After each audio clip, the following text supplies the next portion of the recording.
नमस्कार दोस्तों। जीवन के मंच पर हर दिन एक नई चुनौती लेकर आता है, लेकिन असली विजेता वही है जिसके पास सिर्फ शक्ति नहीं बल्कि बुद्धि, सम्मान और विनम्रता का बल हो। ये त्रिवेणी अगर किसी के पास हो तो वो हर मुश्किल को अवसर में बदल सकता है। आज की कहानी हमारे इतिहास के सबसे चतुर विद्वान तेनाली रामन की है, जो हमें बताती है कि सच्चा ज्ञान महज किताबों में नहीं मिलता बल्कि अनुभव की भट्टी में तप कर, विनम्रता की चादर ओढ़कर और सही समय पर लिया गया सही निर्णय बनकर सामने आता है। विजयनगर साम्राज्य महाराज कृष्णदेव राय का भव्य दरबार लगा है। राज्य ही नहीं बल्कि दूर दूर के कोनों से महान विद्वान आज यहाँ जुटे हैं। हवा में एक चुनौती का रोमांच तैर रहा है। सबसे कठिन समस्या का समाधान कौन बताएगा? इस भारी भीड़ के बीच हमारे तेनाली रामन अपनी चिर परिचित शांत मुस्कान लिए खड़े हैं। उन्हें पता है खेल अब शुरू होने वाला है। तभी एक विदेशी विद्वान अपने चेहरे पर असीम आत्मविश्वास लिए आगे बढ़ता है। वह पूरे दरबार को चुनौती देता है। विद्वान कहते हैं, मैं एक ऐसी पहेली लेकर आया हूँ जिसका उत्तर पूरे विजयनगर में कोई नहीं दे सकता। अगर कोई दे तो मैं अपनी पूरी धन संपत्ति यहीं इस राज्य के चरणों में छोड़ दूंगा। विद्वान की बात सुनकर दरबार में हलचल हो जाती है। सब एक दूसरे को देखने लगते हैं और तभी वो विद्वान एक चमचमाता सोने का पिंजरा निकालता है, जिसके भीतर एक खूबसूरत तोता बैठा है। विद्वान कहता है, सुनिए, ये तोता केवल सच ही बोलता है। मैंने इसे अभी अभी एक सवाल पूछा है और इसने जवाब दे दिया है। अब आप सब ज्ञानी लोग बताए कि इसने क्या कहा होगा। विद्वान की यह बात सुनकर पूरा दरबार चकित हो जाता है। यह कैसी पहेली है? बिना सवाल जाने जवाब कैसे बताया जाए?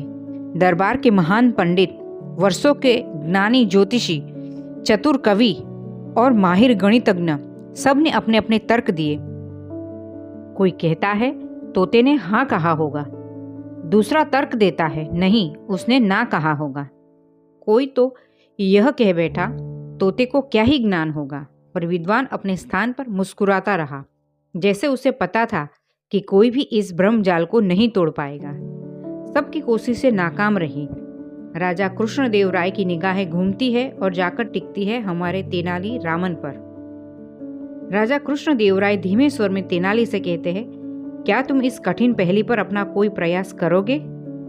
तेनाली रामन शांत आत्मविश्वास से भरे स्वर में कहते हैं, महाराज, समाधान पाना मुश्किल नहीं है अगर हम सवाल को सही कोण से देखने की हिम्मत करें। हर कोई कौतूहल से भर जाता है। तेनाली रामन पिंजरे के पास जाते हैं, लेकिन तोते की ओर नहीं देखते। वो सीधा विद्वान की आंखों में देखते हैं। विद्वान थोड़ा घबराता है पर अपनी बात दोहराता है। विद्वान कहता है, बताओ तेनाली, तोते ने क्या कहा होगा? तेनाली रामन मुस्कुराते हुए कहते हैं, पहले मुझे ये बताइए, आपने उसे कौन सा सवाल पूछा? विद्वान हकलाते हुए कहता है, मैं यह नहीं बताऊंगा। पहले का असली खेल तो यही है। तेनाली रामन कहते हैं, तो फिर आप यह कैसे मान रहे हैं कि आपके सवाल का उत्तर हम दे देंगे? क्योंकि सवाल जाने बिना कोई भी जवाब सही नहीं हो सकता। तेनाली की बात एक तीर की तरह विद्वान के अहंकार को भेद गई। तेनाली आगे बोलते हैं, और यदि तोता सच ही बोलता है तो उसने वही कहा होगा जो सच में पूछा गया सवाल था। लेकिन सवाल छुपाकर आप तोते की सत्यता नहीं बल्कि दरबार की बुद्धिमानी को चुनौती दे रहे हैं। राजा कृष्णदेव राय कहते हैं, अद्भुत तेनाली, तुम सही कहते हो। बिना सवाल जाने उत्तर दिया ही कैसे जा सकता है? अब तेनाली विद्वान की ओर देखते हैं। यह अंतिम और निर्णायक प्रहार था। तेनाली रामन कहते हैं, आपका उद्देश्य ज्ञान की परीक्षा लेना नहीं बल्कि भ्रम फैलाना था, क्योंकि असली बुद्धिमत्ता कठिन पहेली सुलझाने में नहीं होती बल्कि सही सवाल को पहचानने में होती है। ये बात सुन विद्वान का चेहरा उतर जाता है। वो हार मान चुका था। वो समझ गया था कि खेल खत्म हो चुका है। तेनाली राजा से कहते हैं, महाराज, यह व्यक्ति ज्ञान बांटने नहीं बल्कि अपनी चालाकी को बुद्धिमत्ता समझकर प्रसिद्धि पाने आया है। राजा क्रोधित होते हैं। विद्वान डर कर तुरंत माफी मांगता है। विद्वान राजा से कहते हैं, माफ कीजिए महाराज, तेनाली सही कह रहे हैं। मैं केवल प्रसिद्धि चाहता था, ज्ञान नहीं। राजा आदेश देते हैं कि राज्य को धोखा देने के प्रयास के दंड स्वरूप वह अपनी सारी संपत्ति यही छोड़कर चला जाए। पूरे दरबार में तालियां गूंज उठती है। तेनाली को उच्चतम पुरस्कार से सम्मानित किया जाता है। पुरस्कार स्वीकार करते हुए तेनालीरामन जो ज्ञान देते हैं वह आज भी हमारे लिए एक अनमोल सबक है। तेनालीरामन कहते हैं, बुद्धिमान वो नहीं जो हर सवाल का जवाब दे दे, बुद्धिमान वो है जो यह समझे कि कौन से सवाल पूछने योग्य है और कौन बस आपका समय और मन भटकाने के लिए पूछे जा रहे हैं। जीवन में हमेशा याद रखिए, समस्या बड़ी नहीं होती, हम उसे किस दृष्टिकोण से देखते हैं यह ज्यादा मायने रखता है।